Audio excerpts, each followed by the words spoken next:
What is the cylinder volume formula, and how does it work? Imagine filling a tall glass with water. The amount of water it can hold depends on its shape and size. Now, think about a shape like a tube or a can. That's a cylinder. Understanding how much space a cylinder takes up is important in many fields, from architecture to manufacturing. So, how do we find out how much space a cylinder occupies? That's what we're here to explore. The key to measuring the space inside a cylinder is a simple formula. The formula is written as V equals pi times r squared times h. When you see this, it might look complicated, but it's really straightforward. The V stands for volume, which is the amount of three-dimensional space inside the shape. Pi is a constant number, approximately 3.14159, which relates to circles. The r is the radius of the circular base, and the h is the height of the cylinder, measured from the bottom to the top straight up and down. To understand how this formula works, picture stacking many thin disks on top of each other to make the cylinder.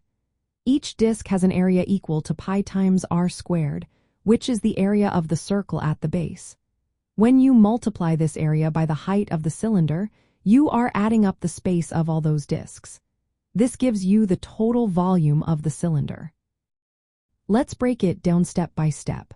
First, find the radius of the circle at the base. This is the distance from the center to the edge. Next, measure the height of the cylinder from the bottom to the top. Then, square the radius, which means multiplying it by itself.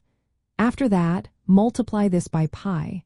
Finally, multiply everything by the height of the cylinder. For example, if a cylinder has a radius of 5 centimeters and a height of 10 centimeters, you start by calculating the base area, pi times 5 squared, which is pi times 25. Then, multiply this by the height, 10 centimeters. So, pi times 25 times 10 equals about 785.4 cubic centimeters. This means the cylinder can hold roughly 785.4 cubic centimeters of material. This formula works for right circular cylinders, where the sides are straight and perpendicular to the base. If the shape is different, like a hollow cylinder or one with slanted sides, the formula might change a little. But the main idea stays the same. Volume equals the area of the base times the height. In simple terms, the cylinder volume formula works by multiplying the size of the circle at the bottom by how tall the shape is. It's like stacking many circles to fill the entire space inside the cylinder.